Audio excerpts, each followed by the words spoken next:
Yun, tuyo na po itong ating motor. Gamit po itong ating nabiling portable air blower sa Shopee, ay natuyo po natin itong ating motor at hindi na po siya magkakaroon ng watermarks. At ginagamit ko rin po itong pangwalis at pangbuga-buga ng mga alikabok. Sa mga gusto po mamili nito, ito, panoorin nyo po itong ating video kung sulit po bang mamili ng ganitong klaseng air blower. Ito na po yung nabili kong blower sa online store, either Shopee or Lazada, sa halagang 590 pesos. So iba-iba po yung brand nito kasi sa tingin ko po ay kahit na po ito ay may brand, ay halos pare-parehas na lang din po ang kanyang itsura. Kaya ito nga pala, kung makikita nyo, meron po itong brand, at ang brand po ito nung nabili ko is DT Rock. Ayan o. Then syempre ito po yung ating blower. Kasama po nito ay yung baterya, na 21 volts. Then ito yung kanyang user manual, and ito may kasama din po siyempre yung charger,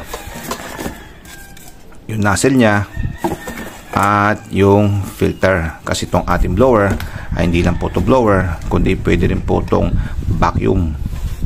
At ngayon naman, quality check tayo. Tingnan natin kung quality po ba itong ating nabiling portable blower. So unahin po natin yung kanyang pagka-plastic. Sa pagka-plastic, okay naman, ABS plastic, at sigurado po tayo na matibay ito. At kahit na po ito mabagsak, ay hindi po ito mababasag o masisira.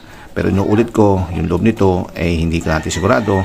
Kaya payo ko lamang na ingatan yung huwag mabagsak itong ating blower. Baka po kasi may malagot na wire, o kaya naman po ay may babasag sa loob na tuluyan niya pong ikasisira. Ayan. Pero sa plastic ito, quality, goods.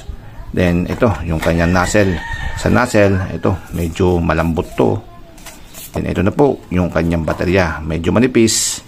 Kaya yun naman po yung pasunod niya. Okay lang, kasi may mga matataba naman po kong baterya na kahalintulad din po dito. So ito po ay 21 volts. At ganito na po talaga yung pasunod ng mga ganitong klaseng blower. At syempre, yung kanyang charger pag nalobat. Then may kasama din pong filter. At ito naman po ang sinasaksak dito kung gagamitin nyo naman po siya as vacuum. At ito naman po kasi ang isasaksak dito. Ayan o. So ito po kasi ang pahigop mangyari. Ayan o. At dito naman po siya lalabas. Pero I do recommend na wag nyo pong gagawin to. Kasi delikado eh. Kasi kung ano man po mahigop niya, ay posible pong mapasok dito sa motor na siya naman pong ikasisira. Lalo na po kung tubig. Ayan, wag na lang po. Kaya I do recommend, wag nyo na po siyang gawing vacuum. Mamili lang po talaga kayo ng may vacuum na bago pumasok po ng motor, eh meron po yung panala. Ito, at least na lang po to na gamitin yung blower. So hindi pa po siya andar dahil wala pa po siyang baterya. So saksak natin. Yun.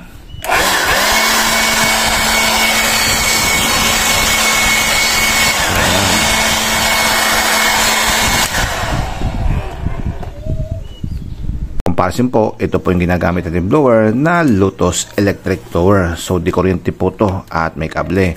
At ito po ay mayroong lakas na 600 watts.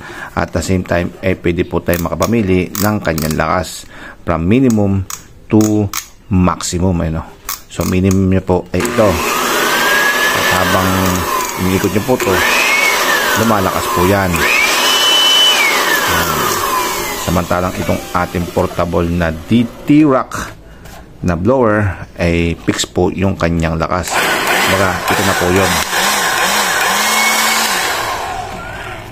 Para malaman naman po natin kung gaano kalakas itong ating portable blower na merong 18,000 RPM, ay i-compare po natin siya dito sa ating Lotus 600 watts, 16,000 RPM. Pero I think mas malakas po to dahil di kuryente po to. At kung makikita nyo naman po yung laki niya, ayun o. Hey, malayong malayo. So sigurado kawawa tong ating portable blower. So unahin po natin tong ating Lotus with maximum na po yung kanyang lakas. At ito na. Sunod naman po natin tong ating portable blower.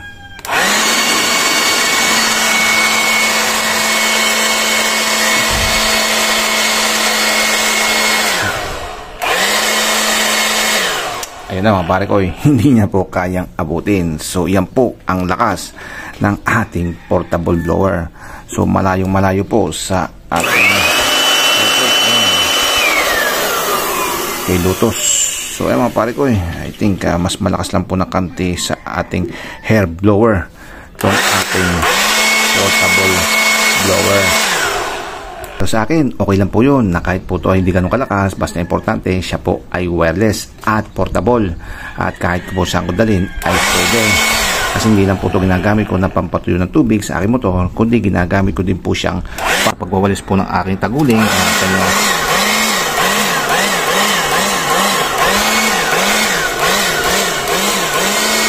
Diba ba? So walang wire, kaya very handy at ang sarap gamitin sa pagwawalis.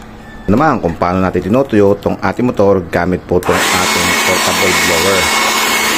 So tinatabi-tabi lang po natin yung tubig na.